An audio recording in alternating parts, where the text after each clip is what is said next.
You know, it seems like nowadays everybody wants to be an entrepreneur. Everybody wants to be different. It's become so cool to be an entrepreneur.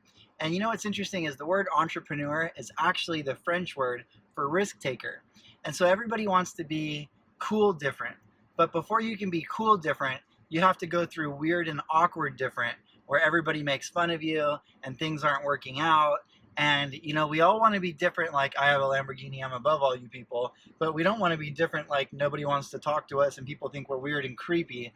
But everybody that's successful, whether it's, you know, a famous rapper or an actor or an actress, or whether it's Mark Cuban or, you know, anyone, it doesn't matter who it is, before you can be really cool different, you've got to go through that awkward different. And you know, Jim Rohn says one of the hardest parts about getting into the 3% is walking away from the 97%. And I think that's so true. And I'm not saying you got to say, you know, screw you, mom and dad, and X out all your friends, but you've got to be willing to take a stand on some things, because if you just want to be like everybody else, if you just want to go with the flow, you know, I heard a great analogy recently. They said there's a river full of fish, and all these fish are swimming downstream. And the first thing you got to do is you got to put all this energy into going backwards, and you got to bump your nose against all these other fish that are saying, you're going the wrong way, you're going the wrong way. And you start to believe them for a little bit because you forget why you fell in love with going upstream.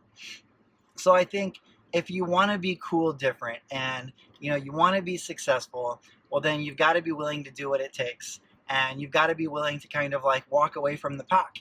You know, if you do what everybody else does, you're going to get what everybody else gets.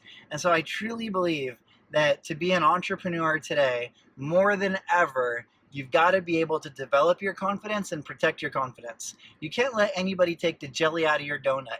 Don't let someone take the pep out of your step.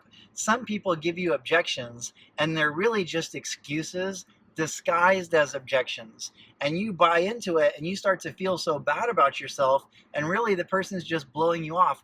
Don't let anyone else's opinion kind of like knock you off track. You decide where you want to go. You want to go to the top of the mountain, you stay focused on the top of the mountain. People quit, people say it's not going to work. You got to stay focused. If you change your mind all the time, you're never going to get there. So that's my little entrepreneur tip of the day. And I'll see you guys on YouTube, Facebook, Instagram. I look forward to meeting you in person. It's okay to be weird different. That's how you get to cool different.